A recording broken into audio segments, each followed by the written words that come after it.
Imagine you live in the United States and you're about to give birth to a beautiful baby.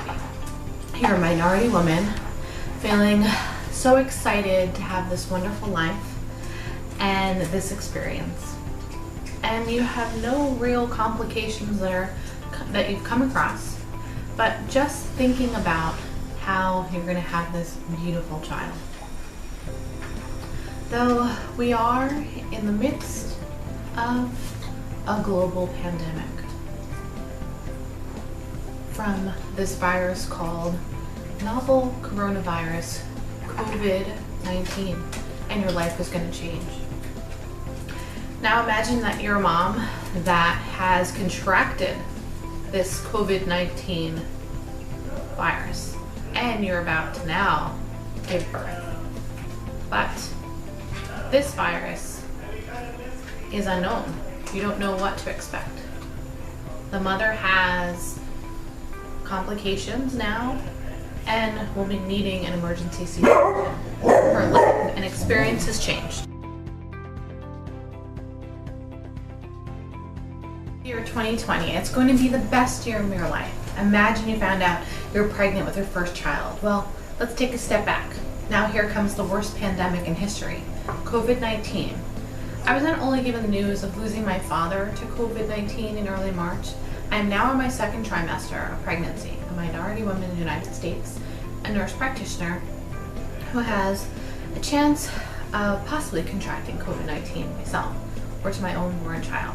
How am I going to navigate this, and the timing, and living in the epicenter of New York, New Jersey area, and stay positive and healthy for myself in this world? Oh my God, I prayed to help be the best advocate for my patients, to be good for them, and also protect my unborn child.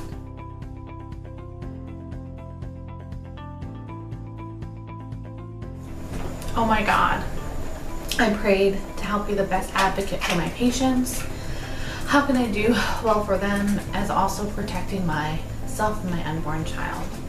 I transitioned from my work to mostly inpatient to a telehealth platform, trying to be a COVID screener for my patients online. And now I have to deal with possibly being a COVID-19 mom, minority, biracial woman, Hispanic, Black woman. And knowing that the health disparities for me and other minority maternal women in the United States is not so great. But how can I get the best health care in this system? I don't understand. I live with the best doctors. I shouldn't be worried about anything. Right now, I should get the right care and things will be okay. I have the knowledge and my maternal health and everything at this time shouldn't go wrong. I went to my 24th week appointment, my OBGYN, in the midst of the pandemic.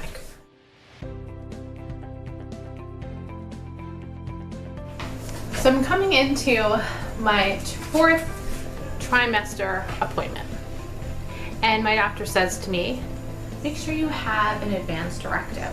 Be prepared. And make sure you have your birth weight and keep your weight down and your baby's weight down, because I don't want to make this, if you contract COVID, I don't want it to compromise your respiratory system, because the weight will put compromise onto your respiratory system and you may possibly need to be on a ventilator. He says that I've had a mother that had contracted COVID-19, had been positive, was on a ventilator, and needed oxygen and is in the ICU. So I just wanted to get you prepared so that if this comes about in your third trimester, that you know what to expect. What? I can't believe this. This is what I'm coming to. This is our new way of living. In 3 months, I'm supposed to be going through all these emotions. Now I have anxiety, distress, excited to be pregnant, excited for this newborn baby, but now, here in this change, what do? I slowly think, what comes next? What if I'm exposed? Have I been taking all the precautions? Now I start to take my blood pressure, look after myself, keep an eye. I was always pretty healthy. I never really thought it would be a big deal. Every day I took my blood pressure, and it was usually 120/80s, pretty low. I'd eat smoothies, salads, and my intakes of carbs was low. For the most part, keeping my weight down. But my doctor says, I started to increase my blood pressures and I noticed something didn't seem right. What was happening? I'm not sure, but I said, this is strange. I'm usually very good with my blood pressure. It's usually low, but each day it started to increase. I'm trying to figure out how is that happening. You know, maybe it's the stress, maybe it's just the anxiety of the change, all of this that has come up. But from what I've learned more and more as a minority woman, preeclampsia, which is the onset of hypertension or high blood pressure in pregnancy, is very common for minority women. I didn't realize this health disparity was something that I had to concern myself with because I didn't really have any issues prior. I never really thought that that was something I had to be concerned with. And then now I must be full of anxiety, maybe full of stress. That could have added to it. I'm not sure.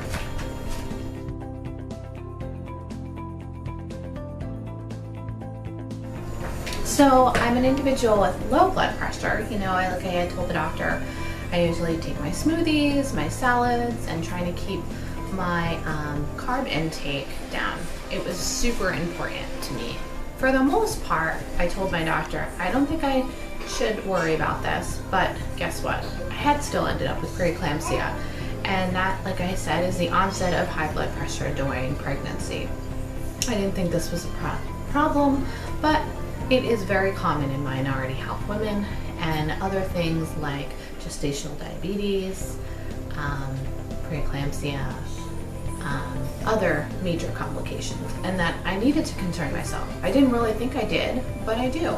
And in the United States, minority women have more complications. And I had expected, well, I have the education, I should be okay, I know what to do for me and my baby, but what do other women do? What if they didn't have the education? What if they weren't properly given resources? What did they do? What came up for them? How did they access care? This became something that I really wanted to get information on and be an advocate for. How are they dealing with their trauma of pregnancy? How has it been for them in this pandemic? Do they have someone to help take care of them? Are they able to take care of themselves? Can they deal with the pregnancy do they have the right prenatal care? Do they have the right postnatal care in this stressful environment? I know that for me, I needed a lot of postpartum care for my medications, my premature baby, and also my postpartum depression and high blood pressure issues, postpartum preeclampsia that I also had contracted, because I was in danger of having a stroke, and I ended up with an emergency C-section because my blood pressures went 180 over 90, 200 over 90, and they couldn't be controlled. So my birth plan was no more. I ended up with that emergency C-section, and things didn't go as I planned. And I think about it as myself as someone that had it all situated and thought, you know what, I think I could get this figured out. But in the environment of COVID and all the things that have changed, it was so different. I myself was isolated, and my baby had to be rushed to the NICU. We had limited access to anyone else. We're isolated in our rooms, and it was pretty darn scary. And I was someone with the medical knowledge and the availability, but I was traumatized, sick, and not able to do the things that I could for even myself. I had my husband help, but what do other women do? So I'm here and it kind of to advocate and to let other women know that you're not alone, especially minority women, that in the time today, you need the resources, you need the help, and you're not alone. Postpartum care, prenatal care is so important, and we cannot have ourselves be as statistics. We need to be happy for where we're at. We need to be grateful for the time that we have and be able to live another day. to be able to see our beautiful babies, to be able to advocate for other women that may be struggling. This fourth trimester that they say is a very important aspect of our care for our babies and for ourselves. I'm here to tell you that we lack the resources in the United States as minority ethnic women, but no more shall that be. Let us be part of the positive statistic instead of a negative one. So let's educate, empower, and bring more access to care to minority women so that they can be amazing mothers, empowered with the right education, time, and be able to see their little ones. Because I'm grateful for each and every day that I have with this little guy.